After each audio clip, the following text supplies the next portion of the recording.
Es batu sudah menjadi kebutuhan bagi masyarakat luas. Selain karena menyegarkan, es batu juga mudah untuk didapatkan. Banyak sekali kegunaan dari es batu, baik untuk konsumsi maupun untuk non-konsumsi. Tapi kita juga harus tahu kandungan di dalam es batu. Sudah cukup amankah untuk diri kita? Bersama saya Ahmad Fajar Auladi, mari kita simak liputan berikut.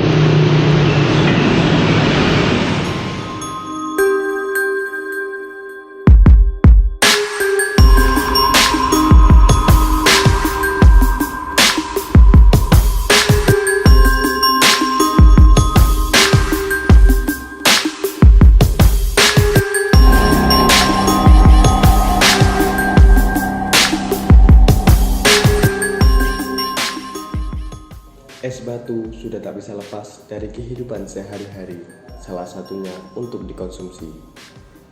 Es batu seiring bertambahnya tahun juga semakin bervariasi jenisnya.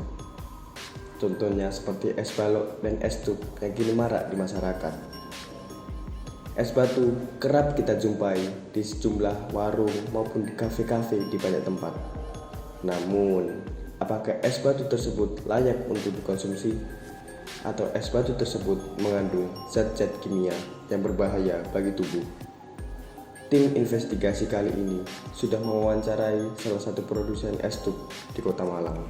Prosesnya sebenarnya nggak terlalu ribet ya. Jadi dari air, tadi saya ulang lagi, air itu diproses melalui sampai menjadi air bersih, lalu dimasukkan ke mesin membuat es, lalu di packing atau dikemas dan siap dipasarkan. Proses produksinya ya sama dengan kalau masih lihat di pendinginan yang lain, itu sama dengan AC, dengan kulkas, dengan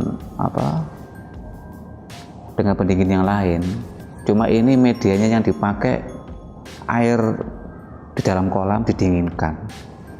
Setelah air didinginkan, tadi cetakan-cetakan es dimasukkan ke dalam kolam itu tadi.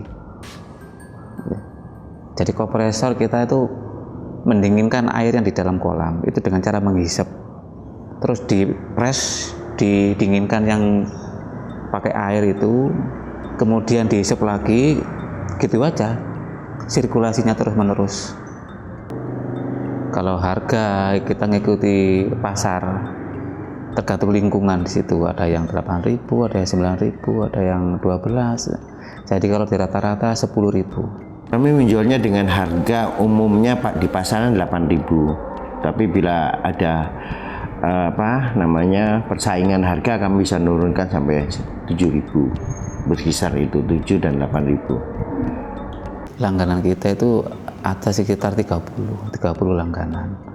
Tersebar di wilayah Malang Kota, Malang Kabupaten, sama di Pasuruan. Tiap hari mengambil.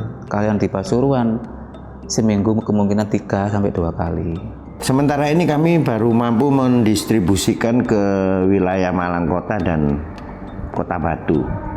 Sementara ini karena keterbatasan alat angkutnya atau armada angkutnya.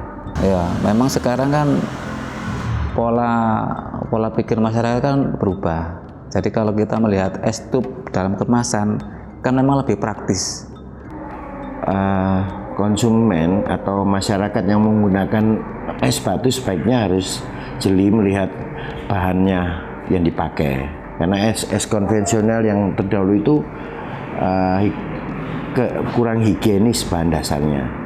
Tapi kalau yang sekarang ini tentunya harus dipertimbangkan air yang dipakai untuk menjadi bahan es itu sendiri harus benar-benar bersih, higienis, dan siap dikonsumsi.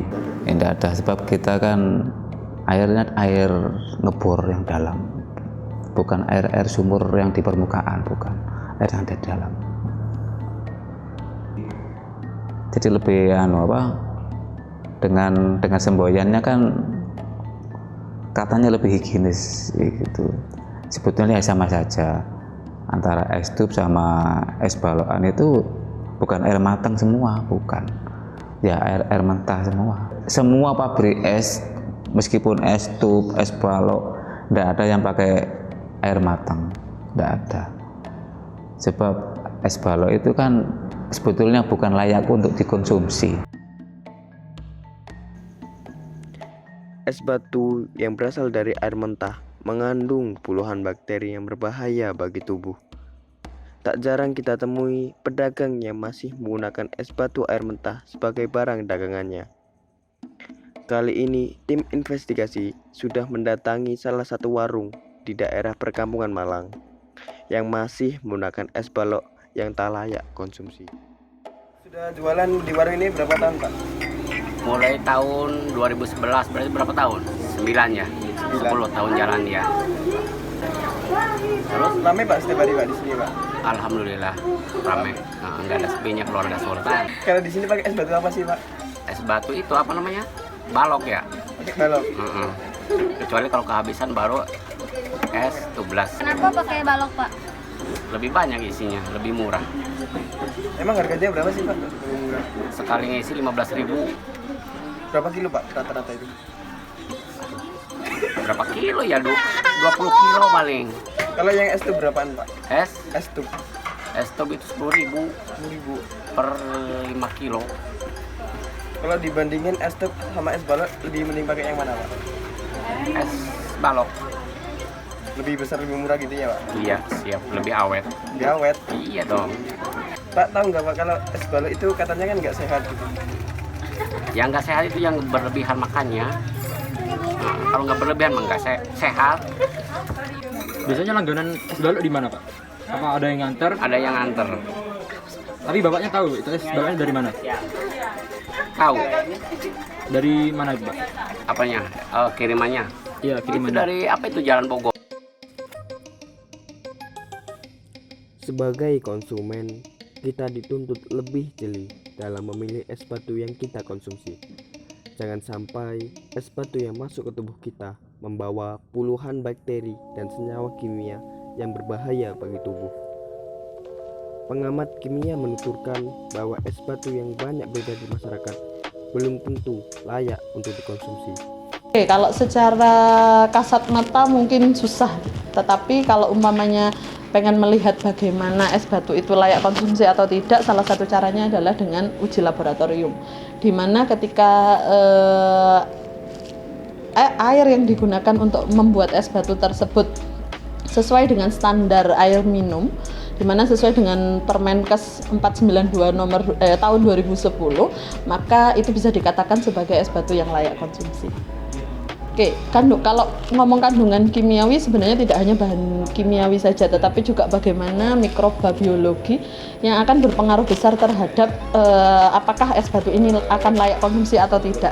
Jadi kalau umpamanya kandungan kimiawi ada berbagai macam, ada zat besi, ada kemudian mangan, kemudian ada aluminium dan sebagainya.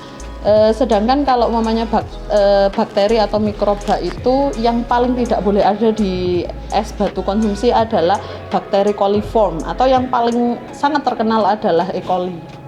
Kalau umpamanya bahaya, semua sebenarnya air untuk bahan baku es batu itu sebenarnya mengandung mineral, mengandung logam. Tetapi apabila jumlahnya melebihi dari ambang batas yang dipersyaratkan, maka dia akan berefek jangka panjang terhadap tubuh. Kalau untuk yang mikroba, salah satunya adalah E. coli, maka dia akan langsung menyebabkan diare. Sedangkan kalau untuk bahan-bahan kimia yang lain seperti logam anorganik seperti besi, mangan, dan juga aluminium akan berdampaknya pada jangka panjang. Bisa jadi juga akan menyebabkan kanker. Sebenarnya tidak hanya untuk kalau dikatakan apakah es batu itu layak konsumsi atau tidak hanya dari segi es batu ini bahan bakunya sudah bagus, tetapi bagaimana kita memperlakukan es batu tersebut. Contoh saja, kalau seandainya pedagang meletakkan es batunya di tempat yang terbuka, akan ada kontaminasi mikroba dari udara. Kemudian juga ketika pedagang tersebut mengambilnya dengan tangan, apakah tangannya bebas dari mikroba, sehingga banyak sekali faktor-faktor eksternal yang akan menyebabkan es batu tersebut menjadi sesuatu yang tidak layak konsumsi lagi. Cermati es batu yang Anda pilih, jangan sampai bakteri jahat ikut ke dalam tubuh Anda. Liputan tadi menutup perjumpaan kita kali ini. Saya Ahmad Fajar Auladi beserta kru yang bertugas pamit undur